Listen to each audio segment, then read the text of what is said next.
Congratulations, you made it through the sea of applicants and landed the interview, which at the beginning feels like the hard part, and it can feel really exciting for about 12 minutes until your brain starts spiraling. What do I wear? What are they gonna ask me? What if I don't know the answers? But here's something I wish someone told me earlier. You're not just trying to impress the school. You're also figuring out if this is somewhere you actually want to go to work every day. I've been there. I've taught in 4 different schools across 2 different states. I've interviewed as a brand new teacher, as someone moving states, and I've also sat on the other side of the table helping to hire a teammate. So today I'm walking you through everything before, during, and after the interview so you can walk in feeling prepared instead of panicked and nervous.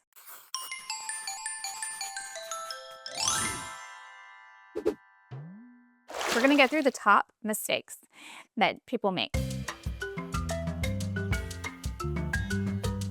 So mistake 1 is not researching the school that you're interviewing at. This is actually a very important step that some people miss completely or think that it's not important.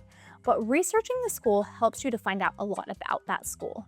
So here are some key things that you'll want to research before you go into the interview. What's their school mission statement? What's their focus area? What's the demographic like?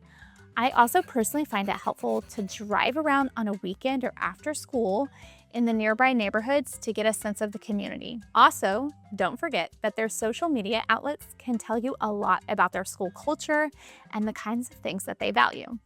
You don't need to memorize their whole website, but it does help you to speak the language of that school, and it can help you know where to focus your answers for the interview.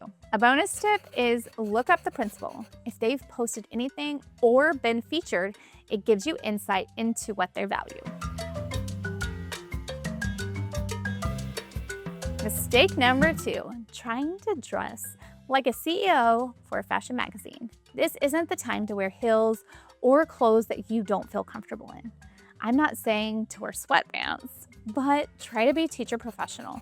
Something that you feel confident in is most important. Also, be sure to check and make sure that your outfit meets the school dress code. Mistake number 3, once you've researched the school and picked out an outfit that you actually feel comfortable in, the next thing that usually causes panic is the self-introduction. Honestly, most people ramble or go on, and it just isn't necessary. Shorter introductions are stronger. All you need is a very simple structure. So, who you are, your teaching experience or student teaching, what you value in the classroom. I want to give you 2 example frameworks. So this one is for no experience, you would say. Hi, I'm Heather Lalonde. I'm a recent graduate from the University of Texas. And while I was student teaching, I really developed a passion for making sure that I met and taught all learners. If you have experience, you want to say something like, hi, I'm blank. I've previously taught blank grades for however many years. And while I was doing that, I developed a passion for. Your goal is to keep it under 60 seconds. All right, mistake number 4, trying to memorize answers to interview questions. The problem with trying to memorize answers to interview questions is that it can come off not sounding very authentic. They can tell when answers are memorized. Instead, you'll want to find a list of questions and practice answering each one out loud. I know it sounds a little bit crazy, but trust me, it works. I've done it for every interview I've ever done. Personally, I use a list of questions that I got in college. And I also like to find some random lists on the internet because really you never know what you're going to be asked. It's really just a practice, not that I know exactly what they're going to answer and I have an answer for it. You know, it's not really like a test. So, but let's go through some of the most common questions to be asked are questions like, tell us about yourself. That's self-introduction. If you're a new graduate, really hone in on your student teaching and experiences that made you want to be a teacher. What is your classroom management plan? Now, I have been asked this at all of my interviews, but think this is a great time to not just talk about behavior because classroom management is more than that, but also make sure that you're focusing in on procedures and routines that you plan to use, positive reinforcement, and what you plan to do when it doesn't work because it doesn't always work. And they like to see that you have a plan and that you're flexible. Another sample question would be, how do you use data to drive instruction? This is not just tests. This also includes things like informal assessments, small group adjustments, anecdotal notes, and tracking progress over time. The next question would be, how do you make your classroom an inclusive, welcoming environment? Another one would be, tell us about a time when you had to deal with a difficult parent, or sometimes they say student. And this is so that they know how you handle conflict. Focus on things like staying calm, communicating clearly. Focus on the student, and always loop in administration if needed. The next question would be, how do you differentiate instruction to meet the needs of all learners? This is a great time to bring up not just special education, but also ESL students, small groups, scaffolding, and adjusting based on data. The next question, which I actually also, this one is a big one that I've been asked, is how do you collaborate with your coworkers? Schools care more about this than people think. You're going to want to focus your answer in on team planning, sharing resources, ideas, being open to feedback. The next question will be kind of depending on the job or the role you're taking. So there might be a question about like math, ELA, science, social studies instruction in your classroom. And this is a great time to make sure that you talk about using standards to plan instruction.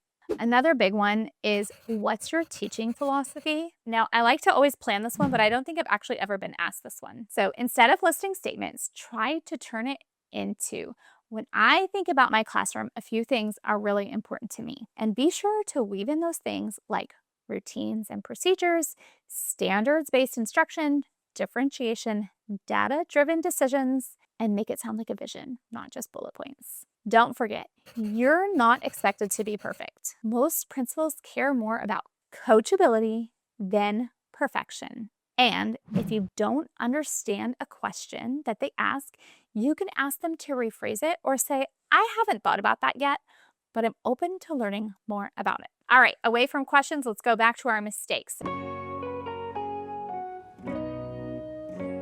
When the interview is over and they ask you if you have any questions, you say no, breathe a sigh of relief, and get out of there. Before you leave, you want to make sure that you ask them questions too. Personally, I like to have 5 to 10 written down so that I don't have to remember them. And in case they actually answer one of the questions in the interview, I don't want to re-ask it. And I usually ask only 3 to 5. So some ideas of questions that I like to ask are, what does support look like for new teachers? How does the team, whatever team, like the second grade team or whatever you're interviewing for, how do they collaborate? Do you use a school-wide behavior program? What makes this school special? What keeps teachers at this school long-term? What curriculum resources are already in place? How much flexibility do teachers have with instruction? What communication with families is expected?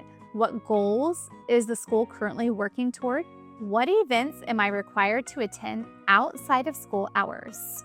You're interviewing them too. You will be there every day. And you also want to make sure that it's a good fit for you.